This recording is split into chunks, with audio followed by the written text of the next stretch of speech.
coming here, actually, by how I got to school, man, I was in a fire in Chattanooga, in an apartment. I was working with a friend of mine. We had a mobile detailing business, and we traveled around different people's, places, houses, businesses, and washed cars.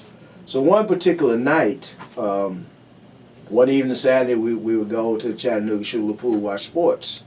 And so him and his wife was going through some trouble, so he was in the front room, I was in my room, and he said, "Leonard, man, it seemed like somebody's fighting downstairs." I said, "Well, sometimes that couple, man, they kind of go through it sometimes, one of those things, So he come back, knock on the door.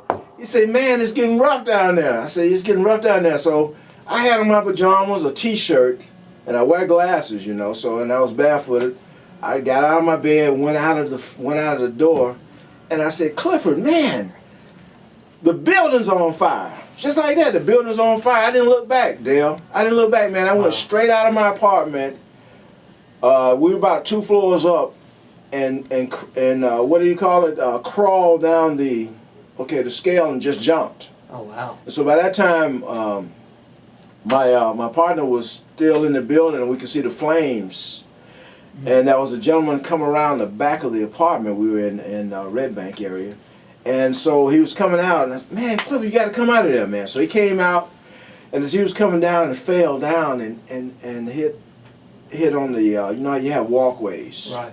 And so he came down, fell down, man, his head hit the concrete. And so by this time, I went over, and he was out. And I laid hands on him, man. What came to my mind was, "Hey, Clifford, man, you'll live and not die." That's all. It was so exciting, it was just, I didn't know what to say, but I just laid hands on him. "Hey, man, you'll live and not die." And all I could see was blood on the back of his head there. And by that time, somebody came by. We took him up and brought him around. The ambulance, it came. And I said, "Well, can I ride?" I said, "No." I said, "Well, are you hurt?" I said, "No, I'm not hurt." And I said, "Well, you can't go." So here I am with no place to live, man. No place, nothing. My keys and everything, my wallet, my money, up in flames. And so I'm standing there, and I knew that was a station, the Amacola station on the corner.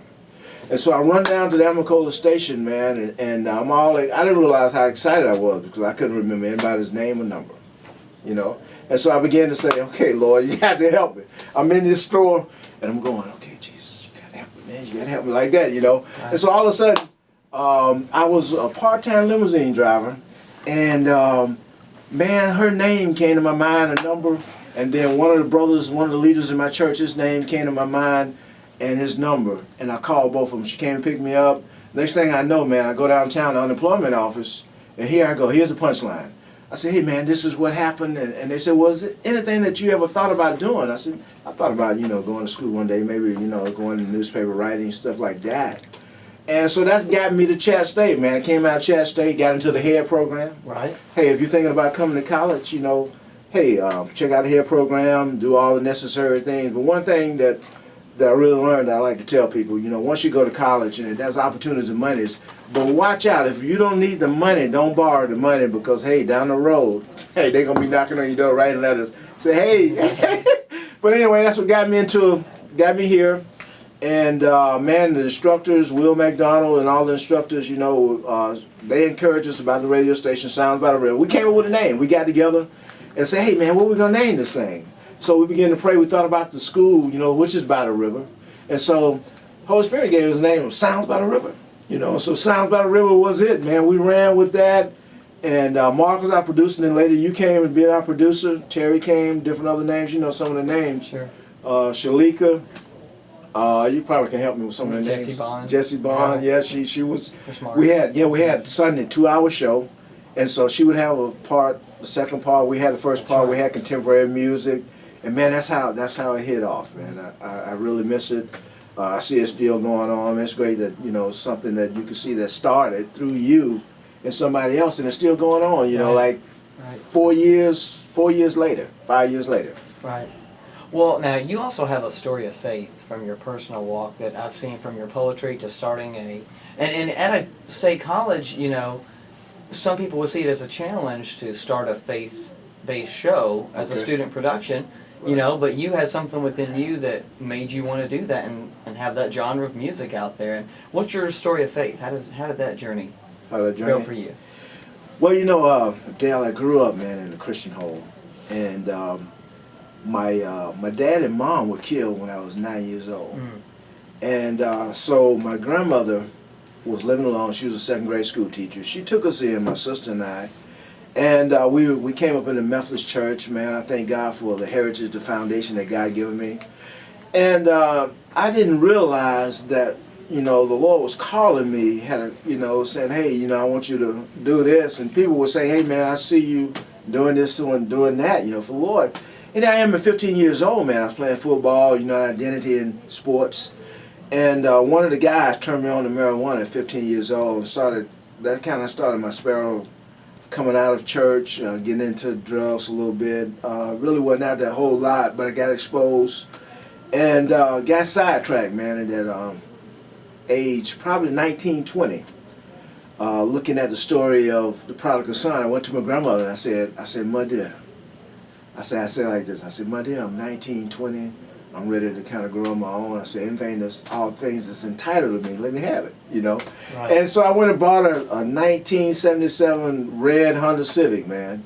And, went and did this and moved on the east side of town, and I thought I was flying high, And, man, it was a trap. It wasn't time. I want to say to all the kids that might be listening right now, you might be 13, you might be 16, you might be 17, but you're on the roof of your mother's house.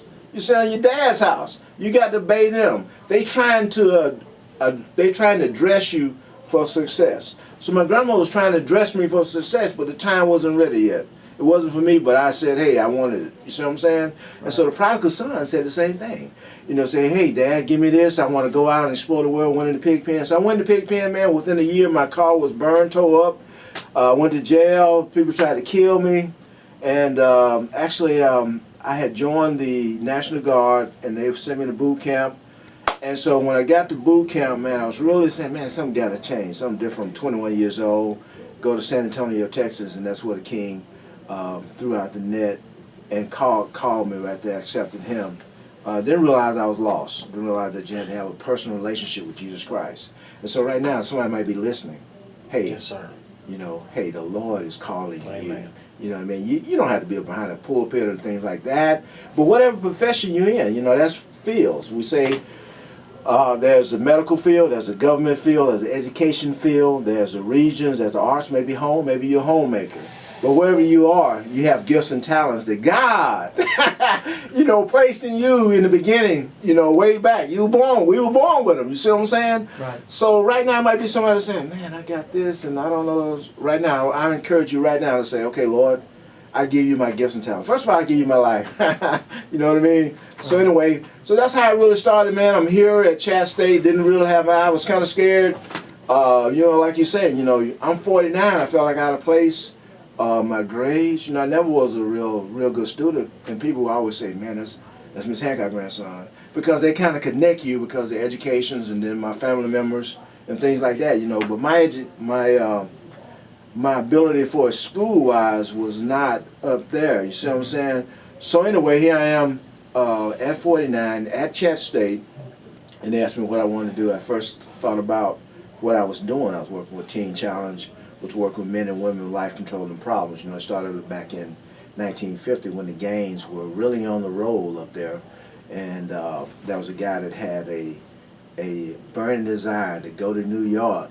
He was in a Pennsylvania town, country preacher, and he was reading Life magazine, Dale, and really had this burning desire to go help some gang members that were on the course because they were getting ready to be sentenced to prison. And he tried to reach him, but he couldn't. But the purpose that he was there to start a ministry called Teen Challenge to help other men and women that were into gang, drugs, and things like that. Down the years later, the story tells us that he ran across some of those guys that he was trying to save initially. But God captured him. Holy Spirit took him to New York, and today we have Teen Challenge. It's still vital today because of the meth situation going on. So I think music is a key. Getting back to that, I think music is a key. To help as a ministry, as a tool of evangelism in our day that we live in, because the enemy uses the music as well, you know what I mean, or what we can have, what this, you know what I mean. So here we got the King's music, and then we have the king of the world is music. So, which one we gonna choose? You see what I'm saying? So anyway, Dale, that's how I got here, man, and just got hooked up. Like you say, Mark was probably about 25 years younger. You know what I mean? Right. And so, even though we had different tastes and everything. You fit right in, though. I never would have even imagined the age gap. Yeah. When we worked together. Yeah, we did. Yeah, I never would have thought you were at that age bracket. That just blows my mind that you even told me that today, because I didn't know. Yeah, today I'm 55. Man. How really? How old are Happy you, birthday, 28. 28. Wow, yeah. That's great, man. But I didn't know today was your birthday. Yes. Awesome. No, it's not today, but this March 1st was my birthday. Oh, I'm March 55. 1st. Okay. Yeah. Wow. 55 today. Blows my mind. Well, thank you for everything you've done for Channing State and Sounds by the River for sure, and our media program. And you, of course, you hosted shows. I mean, you've done a lot here in the radio station, keeping shows on the air, so to speak. Yeah, I tell you what, you're a student, get your hands into something because it will help open up doors. Newspaper was a key as well. And so I just encourage the students, you just, you taking something, get involved in something because you have a gift and talent within you other than maybe your major, So there's something there that can be used, you see what I'm saying? Right. And so it can open doors for you, open doors for people, also provide income. Right on. Yeah. Right on. Yes, sir. Well, you're definitely a story of success. And thanks for joining me, man. Hey, thank you, Dale. Thanks for inviting me, man. Okay. And Sounds by the River, keep it up. Keep it up. Keep it up. All right, man. All right, man. Have a good one. Okay, thank you.